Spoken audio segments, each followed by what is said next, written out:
अस्सलाम वालेकुम दोस्तों, welcome back to a brand new video. आजकल गर्मियों का सीजन चल रहा है तो मैंने सोचा क्यों ना अपने दोस्तों के साथ एयर कंडीशनिंग सिस्टम के ऊपर एक वीडियो बना के शेयर कर दी जाए। ये वीडियो है टोयोटा प्रीमियो के एयर कंडीशनिंग सिस्टम के ऊपर और इस वीडियो में हम ये जानेंगे कि हमारे एसी का डायरेक्ट कंप्रेसर हम स्कैन टूल की मदद से कैसे चेक कर सकते हैं और ये मेक श्योर कर सकते हैं कि हमारा एसी का कंप्रेसर कभी भी लॉन्ग पे ट्रिप नहीं करेगा। पहले तो हम रिपेयर मैनुअल की हेल्प से ये जानेंगे कि हमारे एयर कंडीशनिंग सिस्टम के अंदर कितने कंपोनेंट्स लगे होते हैं, कौन सा पार्ट कहाँ पे लगा होता है और किस पार्ट का क्या नेम होता है। इसी सिस्टम के कुछ मेन सेंसर्स होते हैं जो कि हर एक एसी सिस्टम के अंदर इक्विप्ड होते हैं। उसमें हमारा इवेपोरेटर, फिन थर्मिस्टर होता है, एसी कंट्रोल रेगुलेटर होता है, हमारे पास फ्लो सेंसर होता है और प्रेशर सेंसर होता है। मॉडर्न कार्स के अंदर जितने भी कंप्रेसर यूज किए जा रहे हैं वो है वेरिएबल डिस्प्लेसमेंट कंप्रेसर्स। इन कंप्रेसर्स को क्लचलेस कंप्रेसर या सोलेनॉइड कंप्रेसर भी कहा जाता है और सादा जुबान के अंदर इस कंप्रेसर को डायरेक्ट कंप्रेसर कहा जाता है। प्रेशर रेगुलेटर सेंसर कंप्रेसर के अंदर इक्विप्ड किए जाने वाला सोलेनॉइड वाल्व होता है। कंप्रेसर के अंदर फ्लो सेंसर होता है जिसको हम पल्सर भी कहते हैं। जैसे हमारा रोटेशन होता है कंप्रेसर का तो उसकी रोटेशन के लिए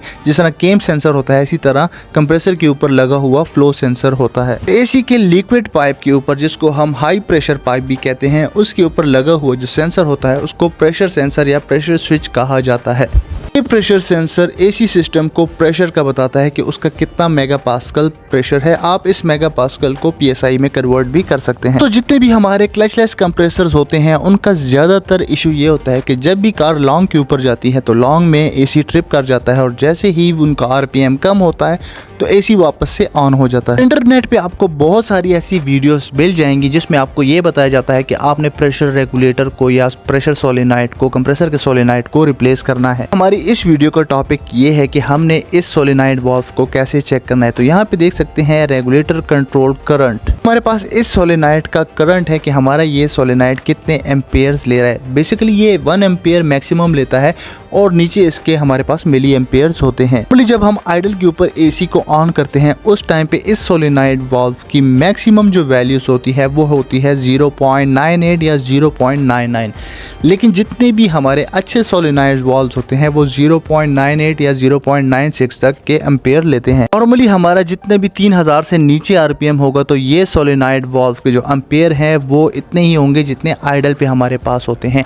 और जैसे ही हम एक्सीलेटर पेडल को डिप्रेस करते हैं और हमारा आरपीएम 4000 से 5000 तक जाता है, इस टाइम पे हमारा जो कंट्रोल सोलेनॉइड है इसके एम्पेयर्स को, इसके ड्यूटी साइकिल्स को कंट्रोल किया जाता है, फ्लो को कंट्रोल किया जाता है और इसकी मदद से एसी कंप्रेसर की जो कैपेसिटी है प्रेशर जनरेट करने की उसको कंट्रोल किया जाता है। क्लच वाले कंप्रेसर को अगर आप ज्यादा आरपीएम पे लेके जाएंगे तो हमारा जो हाई साइड का प्रेशर है ये 300 से 400 psi तक चला जाएगा, जबकि हमारा सोलेनॉइड वाला कंप्रेसर 3000 से 4000 आरपीएम पे जाने के बाद हमारा जो रेगुलेटर कंट्रोल करंट है इसकी ड्यूटी साइकिल को कंट्रोल करके कंप्रेसर की प्रेशर जनरेशन कैपेबिलिटी को डिक्रीज कर देता है। का हमें ये फायदा होता है, इंजन के ऊपर लोड भी नहीं होता, हमारी जो एसी की कूलिंग है वो इसी तरह से बरकरार रहती है। हमारा हाई साइड का जो प्रेशर है लिक्विड साइड का वो मैक्सिमम 200 psi या 250 psi तक जाता है। जितना हमारा हाई साइड का प्रेशर कम होगा उतना इंजन के ऊपर लोड कम होगा, उतनी हमारी फ्यूल एवरेज भी अच्छी होगी। यहाँ पे आप देख सकते हैं हमारा जो इवेपोरेटर फिन थर्मिस्टर है ये है 3.2 डिग्री सेल्सियस। इसने नॉर्मली आइडल के ऊपर ट्रिप होना होता है 1.45 डिग्री सेल्सियस के ऊपर।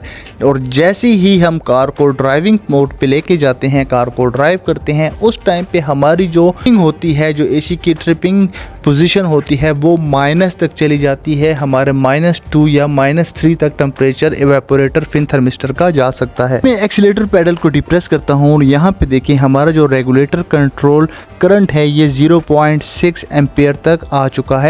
इट्स मीन कि हमारा जो सोलेनॉइड वाल्व है वो अच्छी तरह से प्रॉपरली वर्किंग कर रहा है और हमारा एसी का कंप्रेसर कभी भी लॉन्ग के ऊपर ट्रिप नहीं करेगा। दोस्तों जितनी भी गाड़ियां हैं हमारे पास, GLI आ जाती है पाकिस्तानी वेरिएंट्स के अंदर, एक्सियो आ जाती है, हमारी प्रीमियो विड्स आ जाती है, इन कार्स के अंदर हमारा वेरिएबल डिस्प्लेसमेंट कंप्रेसर लगा हुआ होता है। आपने इस कंप्रेसर को जब भी इंस्टॉल करना है या इस कंप्रेसर को जब भी लगाना है तो इस तरीके से आपने इस कंप्रेसर को चेक करना है। आपने 4000 आरपीएम के ऊपर लेके जाना है। अगर आपके पास स्कैन टूल नहीं भी है तो आपने हाई साइड को मॉनिटर करना है और हमारे हाई साइड के जो है वो 200 या 250 psi से ऊपर नहीं जाना चाहिए। इन केस अगर वो ऊपर जा रहा है या बिल्कुल ड्रॉप हो जाता है, हमारा जो प्रेशर है वो वर्किंग करना बंद कर देता है, तो इट्स मीन आपका कंप्रेसर ठीक नहीं है। गैस चार्जिंग के दौरान आपने बहुत ध्यान रखना है, जितनी गैस की कैपेसिटी कार के टैग के ऊपर लिखी होती है आपने उतनी गैस कैपेसिटी उसके अंदर डालनी है।